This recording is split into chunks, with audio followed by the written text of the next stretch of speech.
Welcome to the WindyCity Rundown.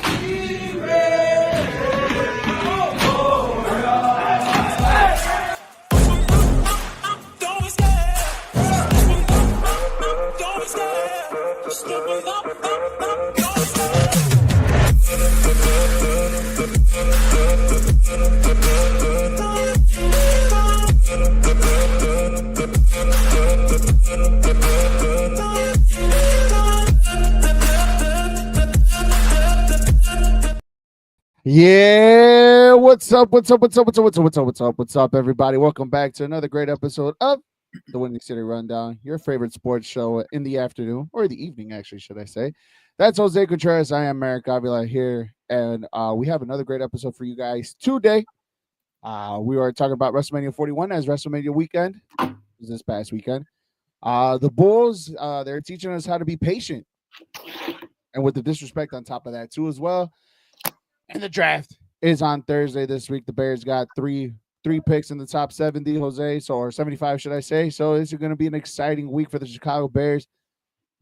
Anything outside of alignment would be a disappointment for you if the Bears draft somebody else. That and so much more. Guys, make sure you like, follow, and share all our social media platforms on Facebook, YouTube, Instagram, TikTok, all that good stuff. Make sure you like and share all our episodes too, with the potential sponsor coming soon. So be on the lookout for that. Who's going to be our future sponsor on that? So, Jose, what's up, my guy? Well, I can see you. What's up, man? What's up, everybody? Welcome to the WindyCity Rundown. And yes, a lot to talk about today. And I don't know about that. You said outside of a linebacker? Hell no, boy. I want one man. I said lineman. Oh, outside of a lineman? I don't know about that either. I want one person. If he falls to 10, you draft him. We'll get to it. Go ahead. We'll get to it, definitely, for sure. Let's kick off the show with WrestleMania 41 in a very Jose, how do you want to rate this? Probably like an average WrestleMania, per se the least. I don't know about that. I think a little above average. Yeah, no. I would say night 2 was amazing. I was going like this is one of the best WrestleManias they've had in a very long time. Up until the main event. I think the main event is what kind of like left a bad taste in everybody's mouth. But night 1 was decent.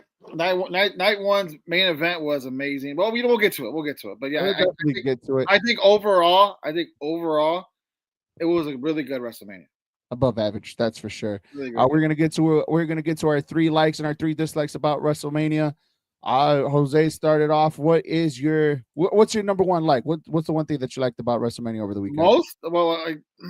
Just in order. It doesn't have to be in order. Just what was one of the things? You got 3 of them. So which was the first one? I'll start with number 3. Number 3, what I liked about, I say the third thing I liked the most about WrestleMania was Dominic Mysterio winning the Intercontinental title. I think that's a good one.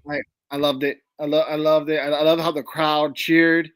He's going to be something special, man. I think honestly feel like he could really run with this. He could run away with this gimmick.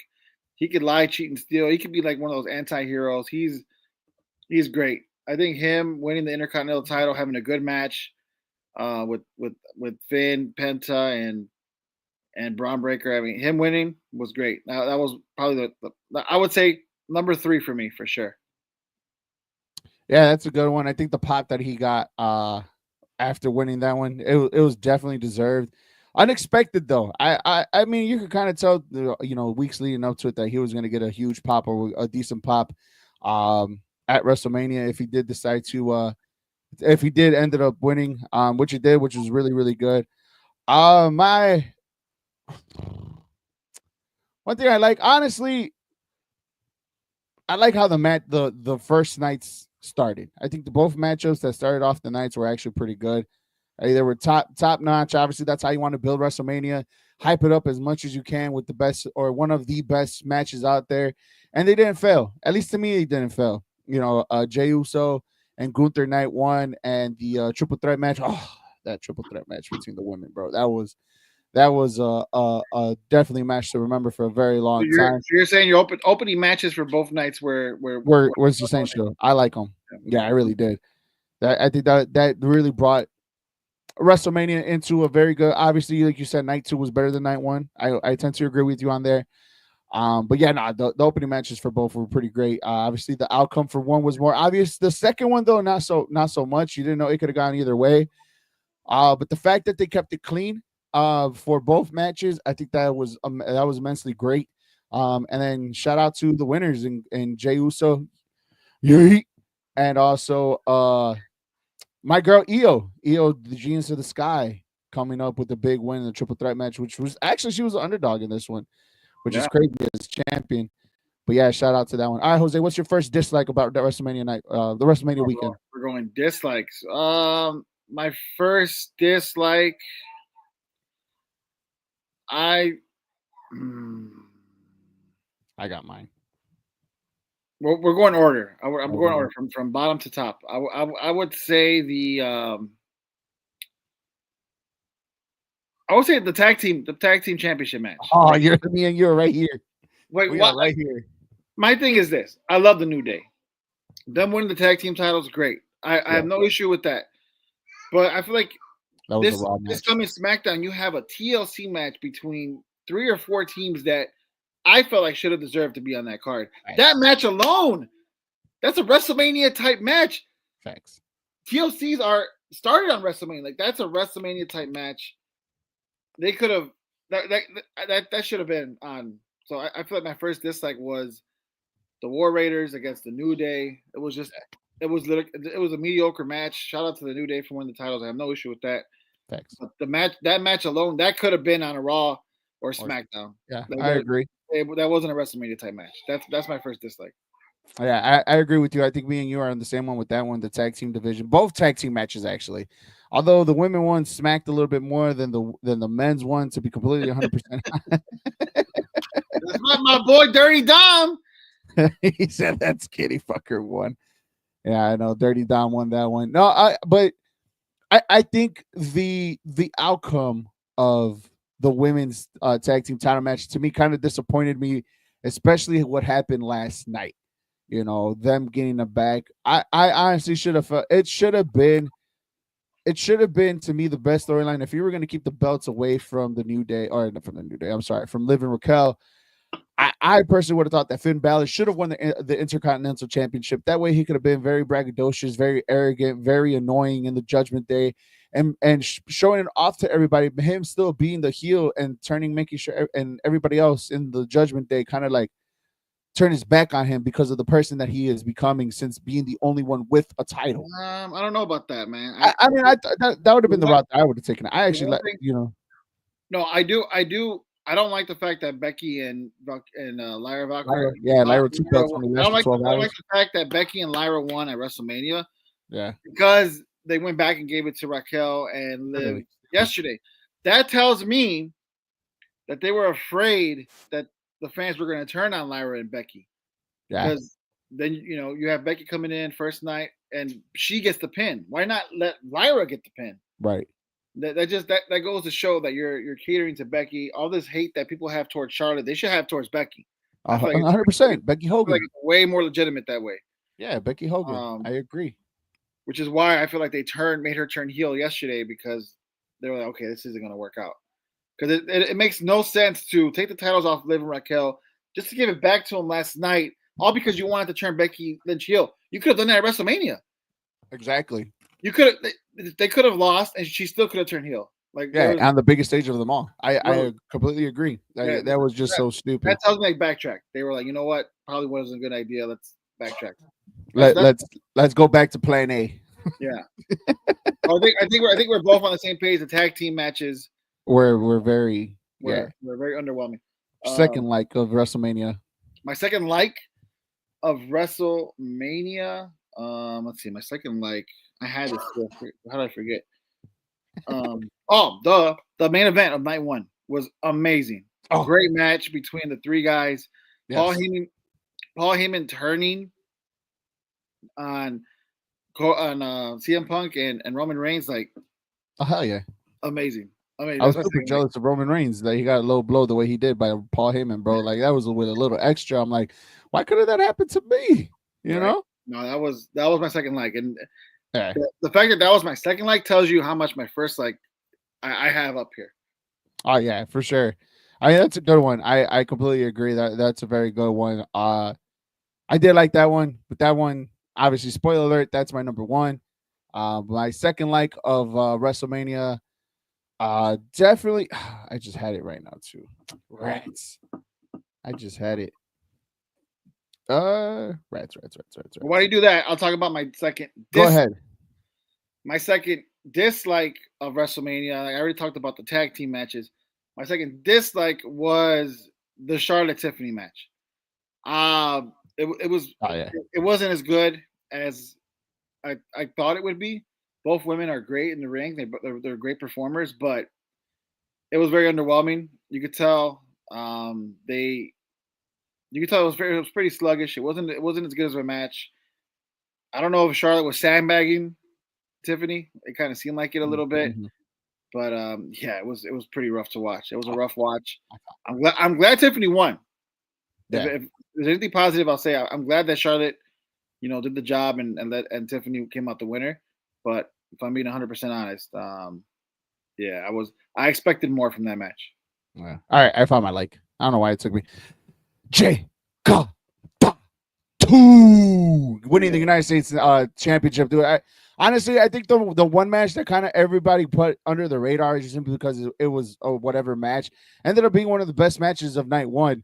And Jacob Fatu winning the United States championship, and they both put on a great performance. And honestly, it shows how much confidence they're gonna give Jacob Fatu from here on out. And what the storyline with him and Solo Sokoa is going to be heading into Backlash probably next month. I think it is a great rise. It's a great opportunity for Jacob. And honestly, they're reaping the benefits with the guy because honestly, he put on a performance in the grandest stage of them all, and he did not disappoint. And he hasn't been a disappointment since he has arrived to the WWE. Yeah.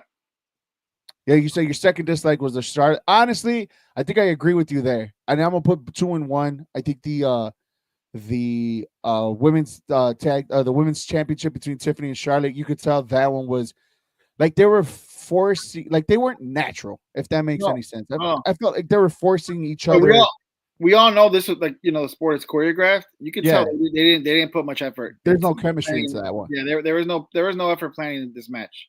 And to be completely honest, man, I was highly disappointed in Cena versus Cody Rhodes. Is that your number one dislike? That's my number one dislike. All right, we're on the same page. Yeah, it proved two things, maybe three, but definitely two for sure. One, Cody cannot carry a match of Cody can't carry anybody. Cody can't. Cody needs to have a wrestler to wrestle with him up. Say he's not in that stage of his career where he needs to carry somebody. He needs to be with the No, performer that's next to not him. true. That's not true. That's not true. Dude, it put me to sleep. No. It put me to sleep. I I'm agree. sorry. I agree with you there. I agree that it wasn't an entertaining match, but you can't say it's Cody's fault. No, it's not. It's not. It honestly, it's It's Cena's the fault too. way it's the way that match progressed. 100%. The thing is, look, whenever you have an older wrestler, yes, the younger wrestler has to carry the match. But if you're gonna keep it in the ring, that's gonna be tough for anybody because that older wrestler can't do much moves or can't take the type of moves that maybe Cody could. Yeah. Let's say for example, let's say it was Cody and I'm trying to get a new wrestler or someone, a celebrity. Let's just say Bad Bunny or Pat McAfee, right? Was going against Cody. Yeah. I guarantee you, Cody can lead the match, and it'll be way more entertaining than we saw from John Cena because those two guys are a little bit younger, could take the bumps. John Cena can't do that anymore. So if you look back at Kevin Owens, Stone Cold from years ago, there was a reason why they went to the crowd. Oh yeah, because Stone Cold couldn't do it anymore. He couldn't do it anymore. I knew that. Right. John Cena is in way better shape than Stone Cold was, but there's so much he can only do now at this age or at this stage of his career. So I 100% I don't blame Cody. What I don't do, either. But what I do dislike about the match is the fact that there was no Rock. No, the story was just kind of like it was bland. Like, what was the whole point of Royal Rumble or Elimination Chamber? And it's like, to me, it's like what's the point? Period. Look, right. Travis Scott coming out and the way that ended it was so stupid. It was so dumb. Again, it bored me to sleep. you could have done it so much better. Travis Scott could have came out, you know, still pull the ref out the ring. Cody, instead of doing or maybe Cody still could have done his crossroads on him, picked him up, and give him the receipt that everybody wanted with him slapping Travis Scott in the face. And as he's doing it, The then Rock's John Cena song. can get up and kick him in the nuts. But having Cody with the belt, contemplating whether he should hit Cena was dumb because you're making Cody look weak. Yeah, I agree. The fans are already booing him. Yeah. Bro, Well, honestly, it was already you hesitating is not doing him any justice. Have him distracted at Travis Scott, then Cena comes and hits him in the nuts, facts. and as Cody's like in pain, then Cena can hit him with the belt, and then you get the pin. I feel like that's so much better. It was At the very least, you don't give Cody that chance to like not make the decision. Facts. No, 100%, dude. And it just felt like the story that was supposedly built from last year to the story that was built, coming into this year with The Rock, telling Cody to sell his soul, and he did it. It just and nothing led up to it. Like we thought there was going to be a more climactic end to it, just like I was last year. Last year, how amazing was last year's fight between Roman and Cody Rhodes? You have everybody that was coming in. The Rock was coming in, like Undertaker coming back. Like it was a shit show and a half, but it was the greatest shit show and a half. Right. But and yesterday though, it was, I mean, not yesterday, on Sunday, it just felt so lackluster. Like the wrestling wasn't up to par. The people that were or they're coming in, like you said, Travis Scott coming in, it just felt so stupid. It felt so slow. It felt so like I don't know, dude. I don't know. It just wasn't good. But even though the ending was already predictable with John Cena becoming, the 17-time world champion, and you know what? Even though, let's put it like this, even though it's heel John Cena, I really don't think of him as a heel. Look, we're gonna have so many less appearances of John Cena that everybody's gonna be just like how it was. Dude couldn't hold back with smile. Let's be completely honest. As much as John Cena's talking shit and doing this, that moment that he had, he wanted to laugh and cry and do all that. I don't know. I don't have issue with him turning heel. I don't either, but it's hard for him. You could tell it's hard for him. It makes no sense why the fans turn on Cody. Like I don't get it. Look, bro, it was gonna be pro John Cena, because if you kind of think about it in this picture, it was John Cena's last WrestleMania. I get it. Of course they're even though John Cena is heel, he's still gonna be popular because it's gonna be the last time that we're gonna see John Cena wrestle at WrestleMania. So I didn't mind it that they booed Cody Rhodes on Friday night on SmackDown. I didn't mind it. Just like I didn't mind them booing him on the match on Sunday. Like I don't mind, because it's John Cena, and it's 20 years of some of the wrestling fans growing up with him. Yeah, I mean, that's a good point. It's a good point. Yeah. I guess it just bothered me a little bit because it's like I get it. I don't want that same treatment going to Cody. I think we all got with with Cena, but WWE could. That's on WWE. It's not on Cody. For sure. WWE has to put him in better positions and have him turn heel a lot sooner than people think. He'd be a great heel. Want to go with our number one like? Yeah, number one like. Oh, dude, the women's triple threat was probably the most perfect match. Probably the best match I've ever seen. I think it's the best match of the whole WrestleMania card. It's 100%. It stole the show, and it opened the show. It stole the show. I mean, we got lucky from the night one main event to the night two opening match. It's like back to back. Great bangers of matches, and that was probably the most perfect match I've ever seen. That was amazing. 100%. My like is just a little bit out there, bro. Joe Hendry and Randy Orton, fucking perfect, bro. It was Tony didn't seem to like it. Yeah, a Randy fight. Come on, no challenge there. I saw it on the other hand because like we saw a side of Randy Orton that again he was going crazy doing this. We wanted to see villain Randy Orton, and I did too. I wanted to see him beat the shit out of somebody.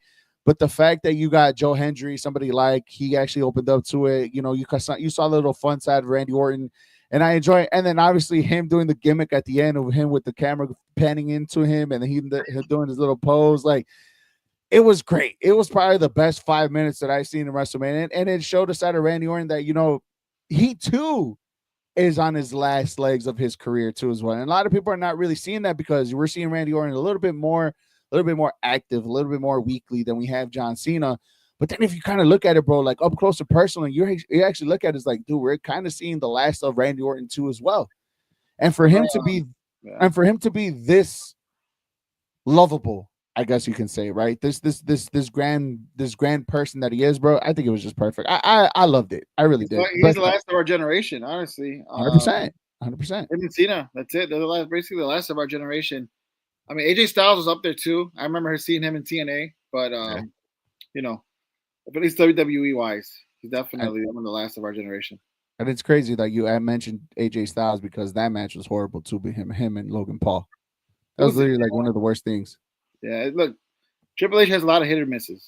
100%. 100%. A lot of hit or misses, but I feel like Monday Night Raw made up for all the mistakes they did on WrestleMania. Facts. Fucking facts. Fucking facts. My cousin Miguel, what's up, cuz? He said Liv was robbed. 100%. She was redeemed, though. She was redeemed on Monday. So a little bit about Becky Lynch, bro. Now she finally turned heel. Something that should have been that happened at WrestleMania. I think it's the right decision too as well. I think we got. It's weird that we got husband and wife as probably the top heels in the company right now at the moment. Power couple, baby. Power couple right there. That's for sure, dude. Becky Lynch's return, bro. How'd you like it? I mean, was it expected or were you expecting somebody else? It was expected. Yeah, it was expected. I didn't mind it. I thought it was pretty cool. It sucks that it came at the cost of Bayley, though. Bayley didn't have a WrestleMania match, but it is what it is. I mean, that's just how the business goes. Becky Lynch is considered more of a star, so shout out to her. I think it was, Facts. it was a great moment. I just I'm with you. I just think they should have done the whole heel thing that night. Underrated match, Damian Priest and Drew McIntyre. Yeah, man. It was a good match. Shout out to my boy Drew McIntyre for winning. Mm-hmm. My Scottish hunk right there for sure. Yep. Definitely got it through. Sophie says she's upset that Rhea didn't win on the triple threat match. That's for sure. That's being her girl. I mean, I get it. Yeah, it's weird. I don't know. I kind of feel like they giving it to Rhea was a little bit too obvious. Yeah, and I agree. And her chasing the title, I think it's actually going to be a great storyline from here on out for the future. Heels have eyes. A great storyline for the future. Her chasing Io. Io deservedly needs to have a good, decent title reign. With Bianca, you still have a story with Bianca with Jade and Naomi too as well. So you have that going on. So I mean, hey, I guess we could say what? I guess the matches, the rightful winner won those matches at the end of the day. I don't know. Yeah, I would say so. I just think they need to shake up. They need to shake things up. They need to switch people around. I think Rhea will benefit going to SmackDown. Have her go against someone like Tiffy. That'd be a good matchup. Or I don't know who's over there, but I don't know. I think I want to say, Jose, like this Netflix deal, you want to put as much star power as you can on Monday. As much as that sucks, but you have star power. I don't know. I just think the women's division, the tag team division can use some call ups. Oh, 100%. 110%. But we'll see. Again, I always think WrestleMania as the official end of the WWE season, and now the new one starts as of yesterday. I mean, that's how I see it. But we'll see. We got a whole nother year to think. We got 27, 26 more appearances of John Cena as a champion, or just in general in the WWE before he calls it quits. Cody Rhodes chasing possibly John Cena. We're gonna have Randy Orton, John Cena soon in the next couple of weeks, so that should be fun. Bring back old memories. Oh man, I can't wait to see that. Yeah, that one's gonna be good. But WrestleMania officially in the books. So is this wrestling contact on the Windy City Rundown here on Facebook and YouTube. Guys, make sure you hit the little bell on your Facebook page to get notified when our shows are live. Also, follow us on all our social media platforms on Facebook, YouTube, Twitter, Instagram, TikTok, and all that, with a future sponsor ahead of us. Keeping an eye open on that one. All right, Jose. Do you want to take the reins on this one? How do you feel about AK telling us to be patient for what the Bulls have in plan? Patient. For I've been patient. Look, I feel like I'm known as someone who's patient, but I feel like I've been patient for so long when it comes to the Bulls. I boycotted this season. The only game I watched one half of the playing game, and then I completely turned it off. Um, I've been patient, and it sucks because I don't know how to be patient anymore with this team. This team constantly pisses me off because they don't know what the hell they don't. I mean, they don't know what they want. I feel like 100%. AK is asking us to be patient because He doesn't know what he's he doing. doesn't know what he wants. 100%. And why do we as fans have to suffer? Why do the Bulls organization has to suffer because of idiocy and mediocrity? It's like no, like I'm sorry, but no, no, like there is no I patience. agree. There's no patience. I don't want to hear that bullshit. What I want to hear is, guys, we fucked up. We didn't do a good job planning this thing out. That's on me. Plan A 100%. didn't work. Plan B didn't work. Plan C should be one thing and one thing only: rebuild. Trading away the assets that we have to get back future assets that'll eventually get this team back on the map. But no, Right. you don't hear any of it at all. And I don't understand why. I would respect it so much more if he just came on and said, "We are going to get this fixed. We're sorry. That's on us. This is the plan we have in place." But no, it's not the case, and it's just the same old bullshit. And it sucks when we have an owner for that team who's not going to hold them accountable because business is booming, Business is booming. attendance is up, 100%. merchandise is up. Like people, I mean, people probably aren't watching on the app. It is what it is. Uh-huh. But what matters is people are going to the games, and I don't fault the fans for doing it. I get it. It's a good atmosphere. It's fun. I understand it. Uh-huh. But it's just so disappointing. I'm so annoyed because I like what like I got myself to be excited, Eric, not because I believed in the team, because honestly I miss watching basketball. I didn't watch basketball. The Bulls have ruined basketball for me. I haven't watched a playoff game. I haven't watched a regular season game. Same. I Same. keep up with the news, but I haven't even bet on games because I don't know what's going on. It's annoying because the Bulls ruined basketball that much for me, and I'm it's just I missed it. I missed basketball. I want to I see get it, it. and they immediately turned me off. I was like, okay, I don't know why I'm doing this. So no, I don't want to be patient. I have no patience. I have none. You're lucky, AK, that I'm even a fucking Bulls fan still. 'Cause at this point, I don't know. At this point, it's just it's really it's aggravating. Not 100%, bro. I mean, we spoke on it. I posted it the other day when he came out with his news conference. You know what I mean? I said what I said. I mean, hey, Tony's right. Keep going to the games and put money in their pockets. I mean, I heard not so long ago, I think it was last week too, that the Bulls overpriced the same food that they sell at the United Center for the Blackhawks game. Like the same food that they have at the Blackhawks game and Bulls games. The Bulls games are more expensive. The food is more expensive at Bulls games than it is at Hawks games. You believe that shit? And yet here we are. We still go. We sell it out. We go. We fill that 20,000 seats in there weekend or every home game. It's mind boggling, dude. You know me, bro. We had a week's buildup for me to use my sports mulligan on the Chicago Bulls because I was tired of it, dude. Tired. I've been tired of it. And I know AK wasn't the one that said that you were going to get young and athletic and ended up getting D Wade and Rajon Rondo. That's not AK's fault. But AK's job was to give us hope. And he gave us hope for 4 months. And then after that, it derailed. And he never had a plan B. There was no plan B. It was just plan A.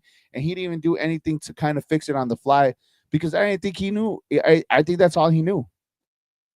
And it just for him to tell us to be patient is borderline, if not flat out disrespectful. Because like I said, we've been patient for the last 10 years since they traded away Derrick Rose, since that era was over. You know, like it has been. I've been patient enough for something. I never got that something. Like we got worse when we traded for Zach Levine, when we got Zach Levine and Chris Dunn and Laurie Markkinen. You know, we traded away Jimmy Butler. Jimmy Butler's already been to the two NBA finals. Again, different regime. I get that. But AK came in with this. He came into the Chicago Bulls because he was part of that team that discovered Nikola Jokic in the second round that won the NBA finals, what, 2-3 years ago? Yep. And it's just like, okay, but your building of the team that's been with us that's been with us for the last 4 years, 5 years since he's been here has been shit. Outside of 4 months, it has been shit, and nothing has changed. And I got tired of it.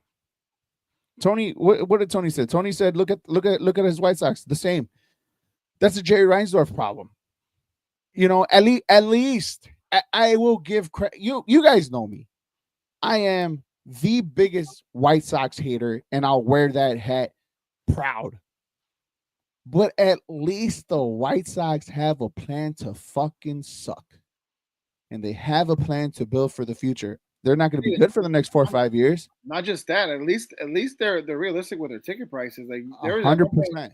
there was like $1.10 tickets for games. Like that's fucking $5. I Shit, can respect that. You at least know your ass. I can too. Like, it's not going to sell out, but I respect the fact that, hey, we suck, but we're not going to overprice you. As for the Bulls, we suck, and we're going to overprice you. Right.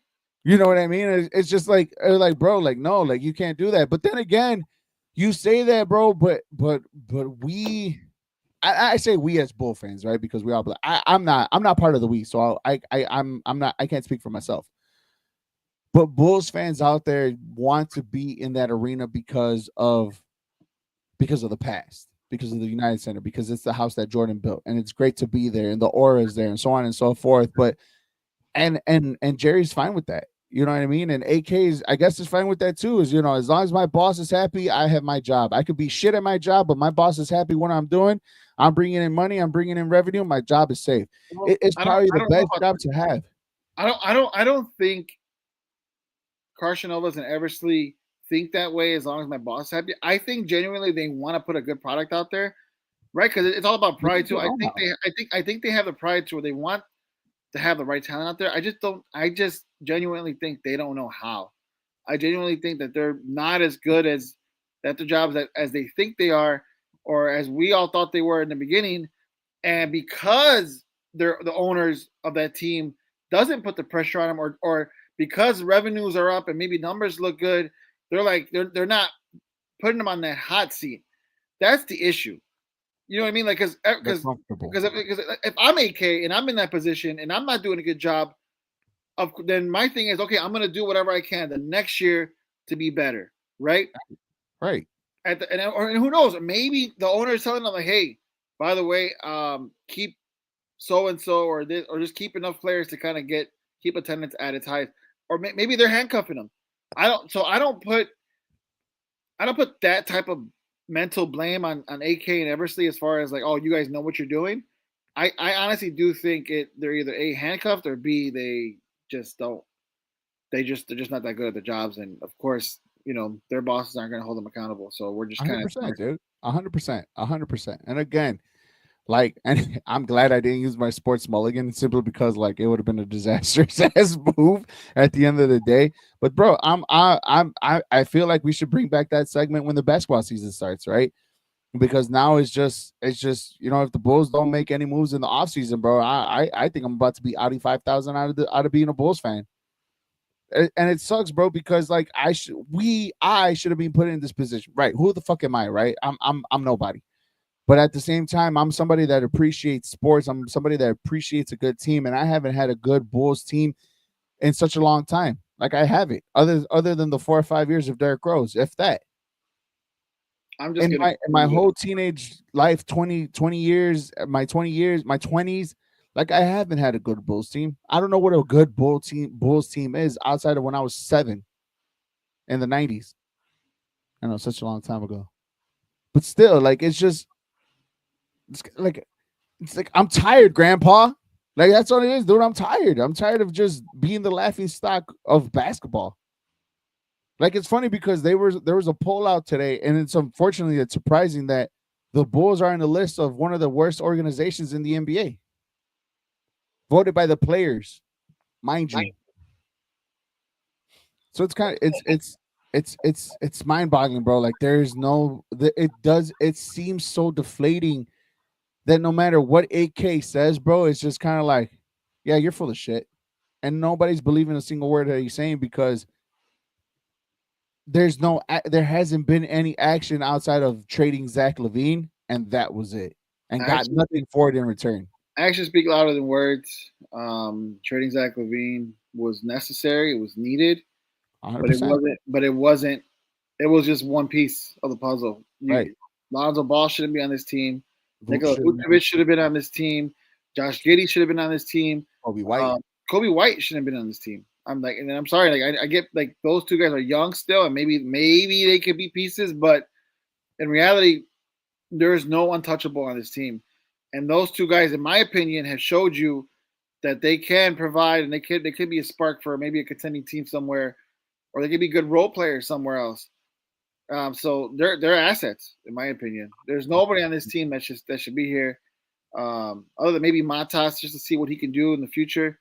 Well, other than him, I mean, I don't know who else. I mean, everybody else got to go.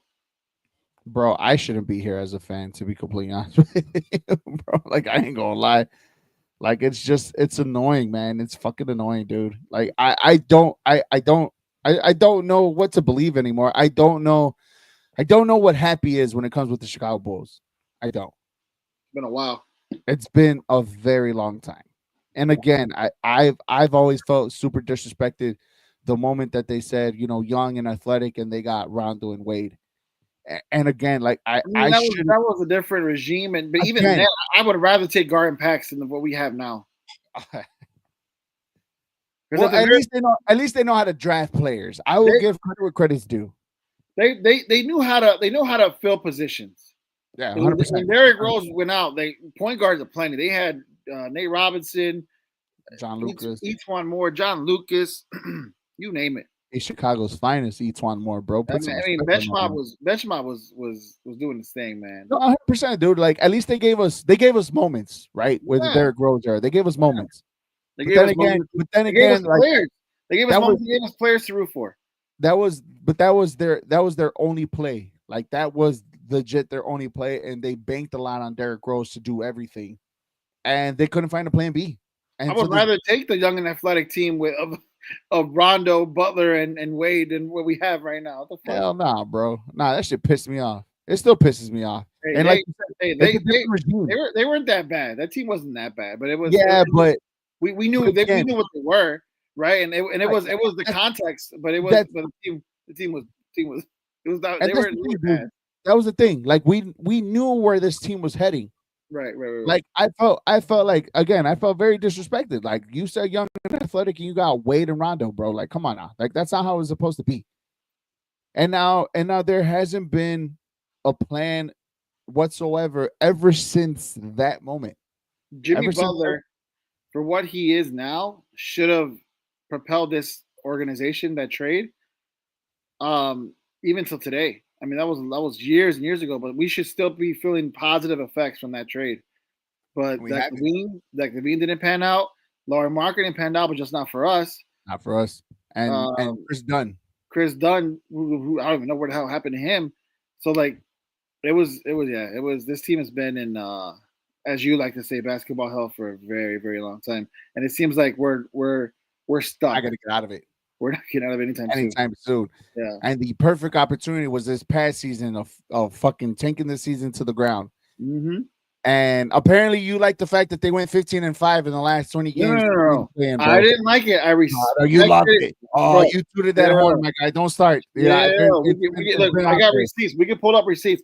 I said I respect the hell out of it because nobody saw it coming, and of course I love an underdog story. So I told I respect the hell that they went Right, like that when nobody thought they would. At the right. same time, if you gave me the decision, if I was AK, none of that would have happened. I would have traded them all. They all would have been gone. All right. Yeah, same. So I mean now you got a what 1.7 chance of winning the lottery and getting the one pick. Wasn't Derrick Rose less? I think so. I think it was less. Something Anything about that happened. sounds about right. Look, It's around that general area though. That's for sure. it's Chicago. Okay, if I am a huge Conspiracy theorist. conspiracy theorist, and I know that this lottery is rigged. I know it's rigged. So in other words, it's going to San Antonio. I don't know, man. I think if you have Cooper Flag, he has to go to a good team, or at least a team that's going to bring viewership. Chicago's waiting for San that Antonio. one piece. Chicago's waiting for that. I don't know, man. Maybe Chicago could be that for him, but I don't know. And do what with it? I agree that maybe this isn't the right regime to No. surround Cooper Flag with, but I mean, if this team stays the same next year and add Cooper Flag, Hey.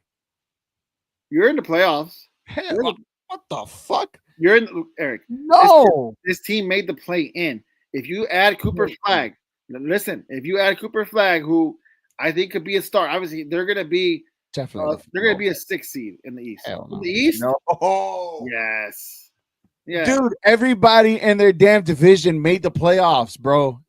The Cavaliers, the Pistons, the Pacers, like the Bucks. 4 out of the 5 teams made the playoffs. You honestly think they're gonna make the 6th seed, bro? The whole division was literally 1 through 5. The Bulls still made the play in, regardless of the fact. What is that? What they fucking do? What does that do? Okay, they make the play in. They. What do you mean? What am I drinking? Look, all I'm saying is if you add Cooper Flag to this team, it adds a legitimate star. Now, I'm not saying this team can do anything. All I'm saying is they make the playoffs, even if it's through the play-in. They beat Miami and get to the playoffs. That's all I'm saying. Is it? Wait. Is it something I want? Tell them. No. Tell them. You're telling me this team without Cooper Flag made the play-ins, right? They didn't make the playoffs. So you're telling me they couldn't if you add Cooper Flag to the team that played Miami last week? No. You don't think they beat Miami with Cooper Flag? Come on. By a long no. If anything, they will lose by less point. They would have been down by 50 at a certain point. They would have been down, and they still would have been eliminated. They would have won. They would have went to the playoffs and got blown out by the Cavs. But regardless, they would have made the playoffs. I don't think I'm wrong in that. I don't think I'm wrong in that. I'm with Tony, bro. What the fuck? What are you having tonight, bro? Are you off of work tomorrow? Are you having a few or something? No. All I'm saying, okay, guys. All I'm saying is you put that player on this past team and they beat Miami. That's it. That's all I'm saying. I'm not saying anything else other than that. No. That's it. No. Josh, what's up, Josh? He goes, the Chicago Bulls suck. How much longer are we trying to rebuild the whole team around? We're not even rebuilding.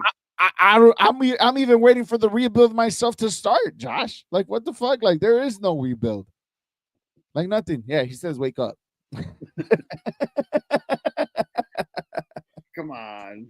Come on, dude. I know what you're saying. Cooper Flag is not the answer, bro. Let me rephrase this. Hold on. He is not the relax there, only answer.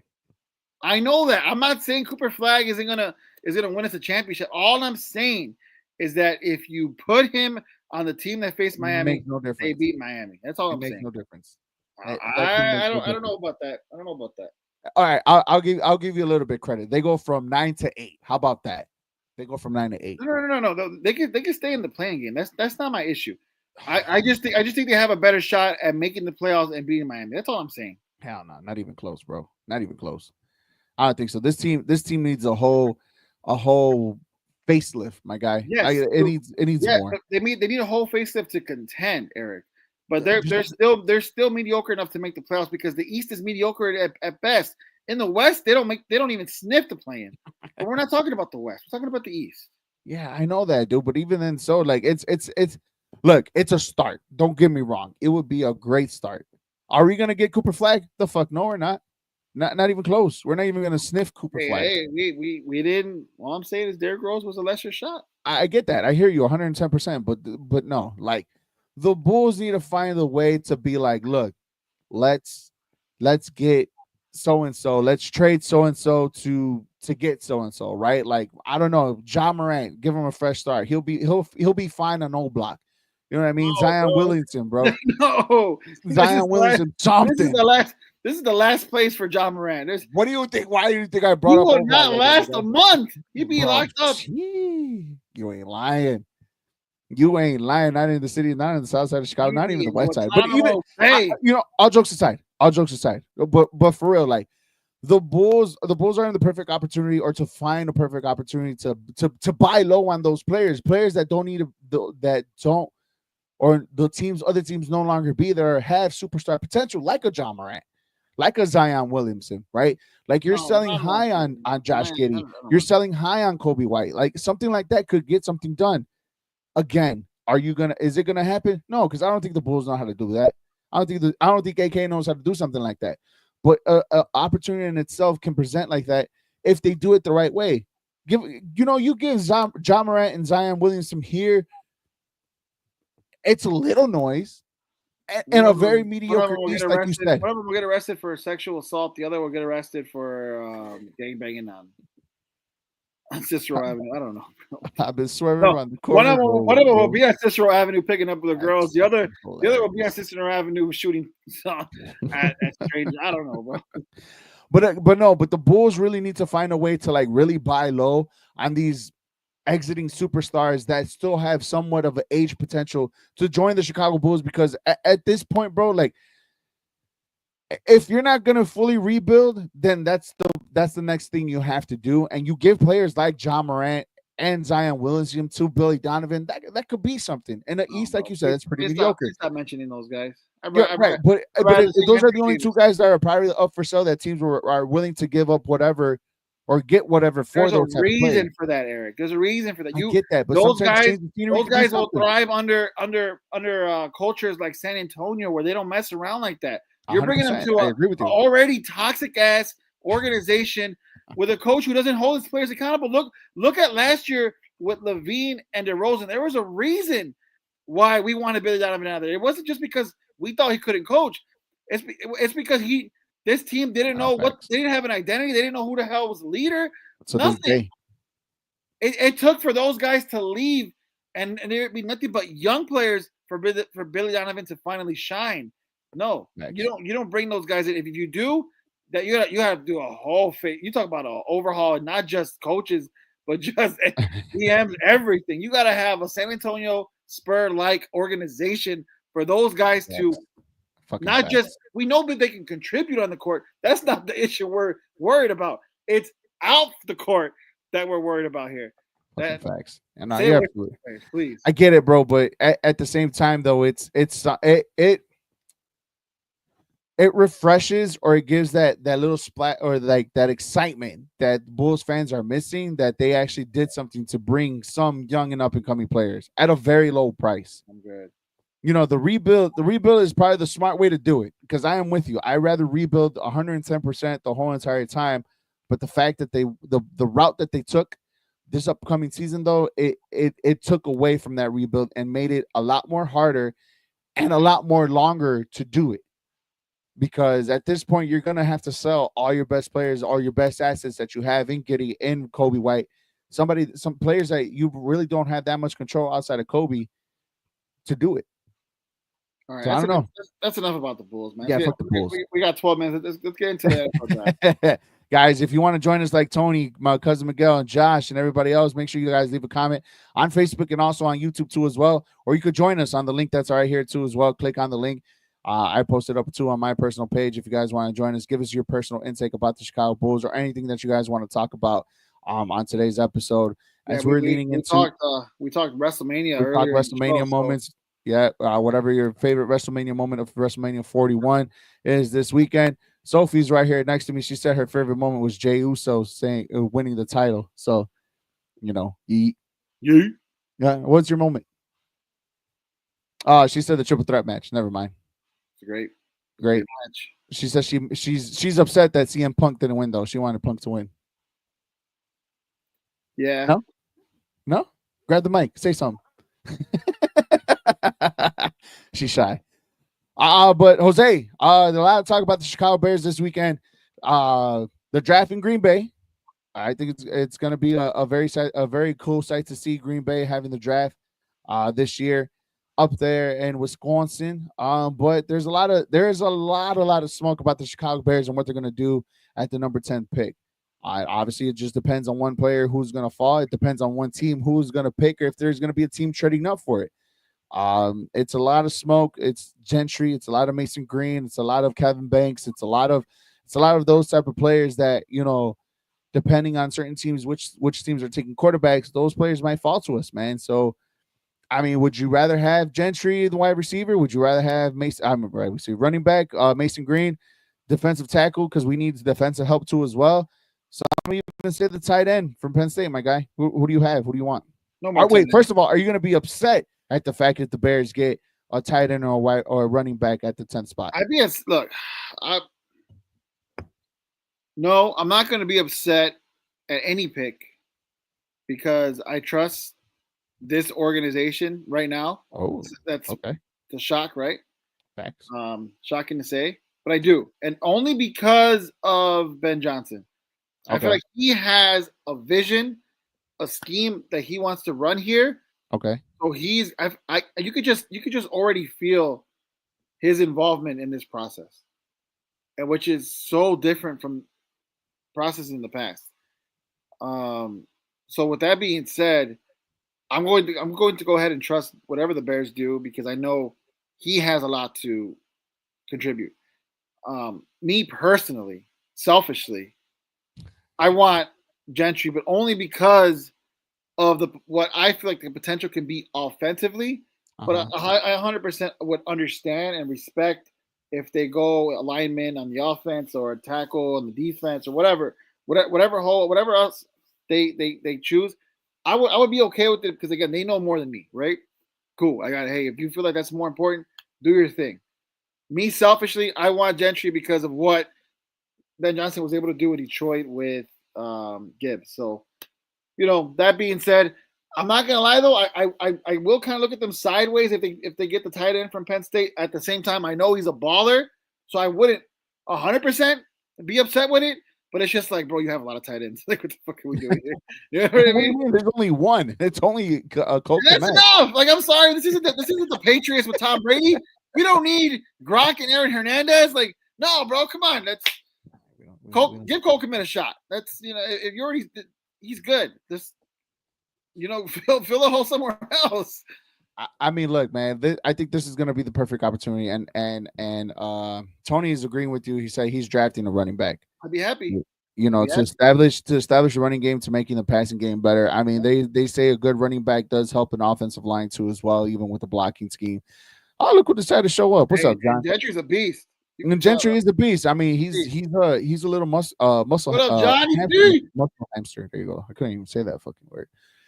But Jose, what's the one thing that we've all been saying for years and years and years? The Bears need what? O-line help. O-line help. I mean, look, they did a lot over the offseason. It's still not enough. Is it enough? That's the issue. No, definitely not. It's definitely not enough. I mean, don't get me wrong. Whatever you have with Amagaji and what's the other left tackle that we have? Oh my God, why am I blanking on his name? Regardless, we can still upgrade in that position, right? I think an upgrade is needed. If you feel the saying is, if you feel like you have enough O-line help, you need more O-line help. You need more depth in that offensive line. You need to rotate those guys, and obviously, you need Caleb Williams to stand up straight. It is a bloody miracle, a fucking miracle that Caleb Williams played all 17 games last year without being hurt or on the injured list. It is a miracle, and it's not going to be like that every single season. You notice our boy John hasn't said anything negative about Caleb Williams because I think he's starting to believe a little bit. Nah, I don't think so. I don't know. I don't think so. I really don't think so. I think this is the year he's going to be like, oh, we got the best quarterback in the world. Watch. I don't know. I don't know. It's John. That's all I got to say. See, I told you. See, hell no. And even honestly, I think John's going to be that guy that if he wins the Super Bowl, he still doesn't believe in Caleb Williams. To be completely honest with you, I think that's how it is. I think he just doesn't believe because it's not Mitchell Trubisky winning the Super Bowl with the Bears. So, regardless of the fact, if he makes the playoffs, if they make the playoffs this year, John, you're on board. That's it. Nah, he's definitely not on board. He's your goal, right? Nah, bro, let him talk, bro. Let him talk. John, I already answered for him, bro. I already know how this man thinks. Will Caleb Williams be your GOAT if they make the playoffs? Is that what you're telling me right now? No, because he's like, no, Mitch went to the playoffs twice. He's only went once. Okay. Trust me, dude. I'm literally speaking for John right now, my guy. I can totally hear that. Right. Because I can hear it in the back of my head, dude. That's how insanely that dude is. But the fact of the matter is that, it's not playoff or bust. There's no playoff or bust. But regardless, back to my conversation, back to my Go point. this crazy talk. Come on, John. You see what I mean? All right, that's it. But answer the question, though, John. Answer the question. But the Bears need O-line help. Hell, the Bears still need defensive line help, dude. I get it. Running Gentry is not going to put us to the next level. Gentry is not going to put us to the playoffs. You need to solidify something. A great defense can also help protect the quarterback because of the shorter field position. I would say this, and here's the only nice thing I'm gonna say about or talk about Mitchell Trubisky. But Mitchell Trubisky in 2018 literally was helped by the Bears defense because of the short field position. The Bears field position in 2018 was their own 48-yard line. That was their average. That was the best in the NFL. So when you have the ball on your own 48, you're already in half field, man. You're already in midfield. You have a lot. You have little to less work with, and a lot of potential because you're already putting the defense on their heels. So yes, a great defensive line can also help your offensive line too, as well help your offense. But also your quarterback needs to stand up to throw the ball for that position too, as well. That's why I'm like, okay, if they don't get Gentry, I understand it, I respect it. Again, I just want the dynamic player, the best player available, and if that's him, again, I wouldn't be mad at it. I feel like a lot of people will be mad if they get him until he runs for 1,000 yards or yards or 1,600 yards. Anyways, John says if he wins the Super Bowl, he lived up to his hype. I don't agree with that. Living up to the hype is him passing over 4,000 yards. That's what we expect him to do. 100%. Making the playoffs, throwing 30 plus touchdowns a season. 100%. That to me is living up to the hype. Because you can have a great quarterback and them not ever win a Super Bowl. Look at Josh Allen. They haven't even he never got the Super Bowl. So I'm saying, and they have 100%. They have a great quarterback. Yeah, literally one of the top 3 quarterbacks in the league. That's what I'm saying. Lamar Jackson, a great quarterback has never been to a Super Bowl. Has 2 MVPs. That's what I'm saying. Aaron Rodgers in his career has been a great quarterback, but he's only been to 1 Super Bowl. That's so hard to do. And has 4 MVPs. Right. So I wouldn't sit here and say then he lives up to the hype. I would just say, he overproduced. But he also says, Eric, that Mitch lives rent free in your head. I agree with that. I don't give a shit. I really don't. Y'all overhype him too much, and I really bring him down because that's where he needs to be, humble. Lamar and Allen didn't have play the MJ team. Oh my God. Come on, bro.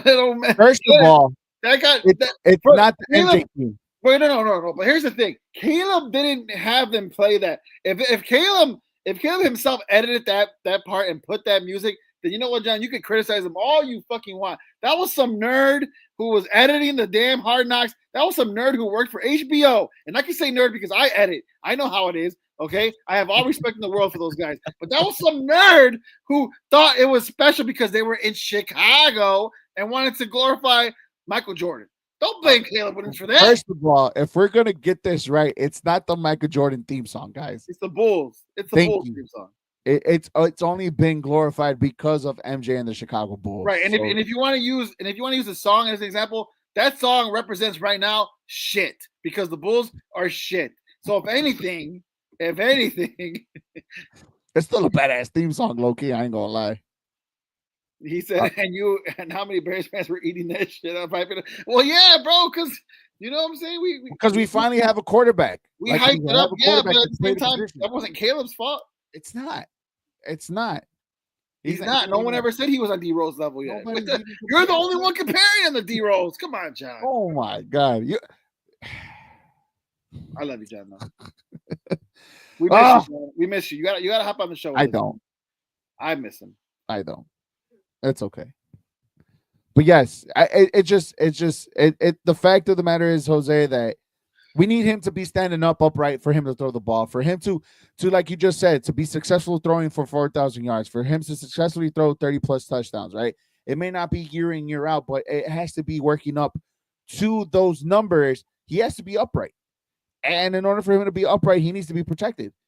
You know, and the many times that for years and years and years, for us doing this podcast, from all the conversations we had off the show before we even started, we've always said from Jay Cutler on that the Bears have no O-line. and the opportunity for them to have in such a deep offensive lineman draft, it's there. It's there. What did he say? He's like, so you guys are blind to all this hype Yes, last yes, summer. we were blind to the hype. We look, we were the hype was the hype. The hype was based off what we expected him to do. Last year, I think we can all agree it wasn't his fault. There was so much blame to go around, and I think Caleb, although did deserve some blame, it was a majority of that blame. Look, That's why this year is way more important than last. Where he's like, hey, he exceeded the expectations that I wanted him to exceed. well, no, he based on what he had around him, I think he exceeded expectations. Based off that alone, he didn't exceed the expectations of 17 the hype. games. He I didn't mean, exceed no expectations of the hype, but based off what he had around him, Mitchell Trubisky, Justin Fields, whoever you throw anybody in that scenario, and I don't think they would have performed as well as he did. So nope. that's all credit goes to him. Yeah. At the same time, he did make mistakes, but again, he's a rookie who wasn't getting developed the right way because of who he had around him. So it's like again, it's not. I don't put blame on Caleb Williams this year. You could put blame on him because he has a better coaching staff, right? He'll probably have better guys around him. Facts. You know, then it's like okay, you could put a lot more blame if he's not doing his job, but I don't see that happening. If I'm being honest, I don't either. Also, it's funny how y'all change once the Bears come back to reality. Look, again, we're not going into this season like we were last season, John. I think last season we were like 12 wins, 11 wins, 10 wins. Bears are gonna make the playoffs. Exclude me from the last comment. Whatever. That was all of us all of our expectations. This year is not like mine. no.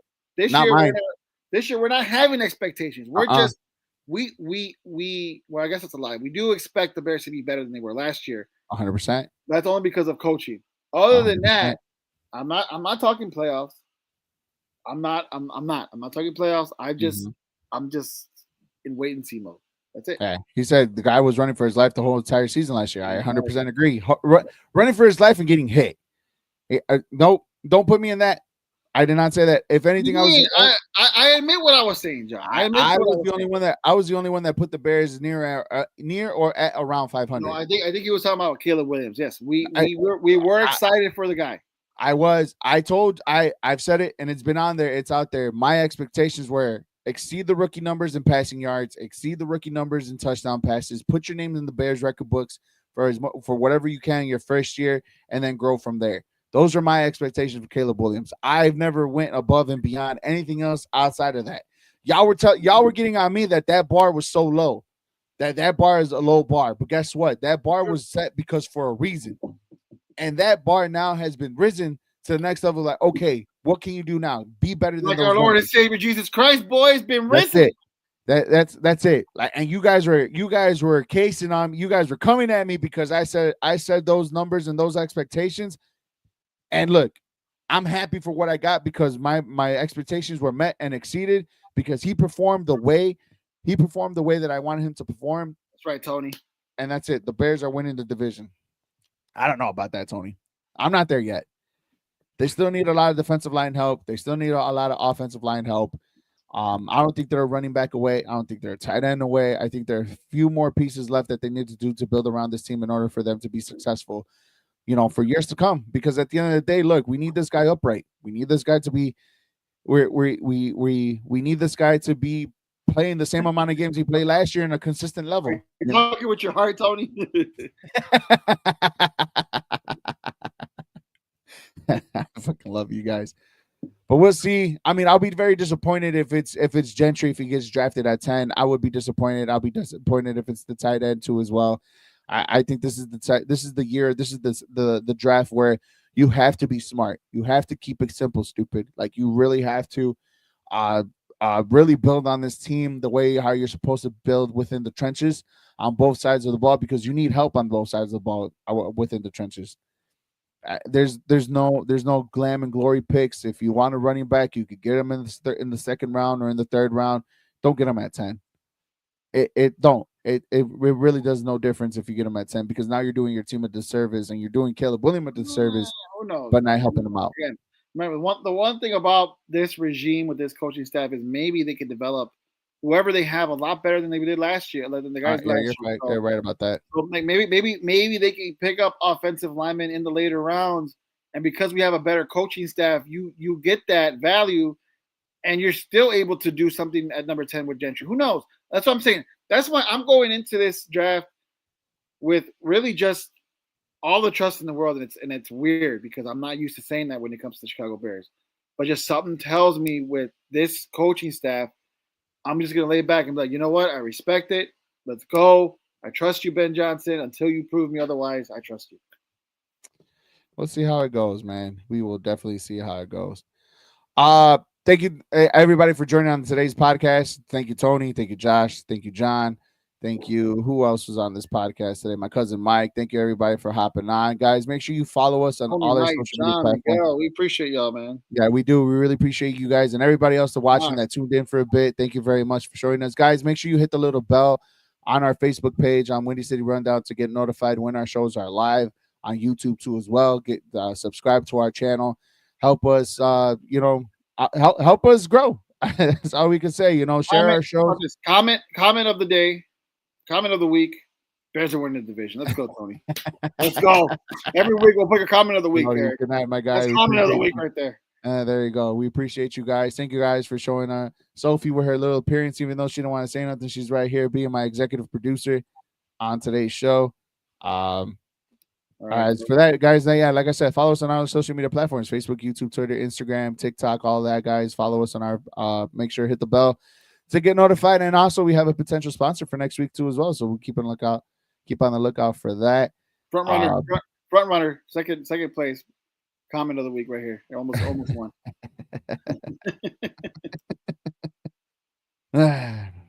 Whatever. It is what it is. I guess you could say that. Whatever. I don't give a shit. Third place, Jose. What are you drinking? No, that's for sure. But we'll be on next week, same time, same place. We're gonna be talking about the Bears and their draft picks that they got. Are we happy? Are we gonna be sad? See what we're gonna do there. And whatever sports news in Chicago happens, we're gonna talk about a little bit more baseball too as well. So keep that in lock. As for myself, Eric Avila, Jose Contreras, Sophie over here in the background, she says, "What's up, y'all? We appreciate you guys. Thank you guys for hopping on, and as always, yeet. See you guys." Oh shit! Here we go again. He's running like he's got a lobster down his pants, showing that he is as slippery as a bar of soap. Like poop through a diarrhea-infected goose. Commented about it. That's fine. I'm not laughing about it. You think this is funny? I take this serious. I'm not. Serious. I put my heart and soul into this every single week. Are we done here? It's about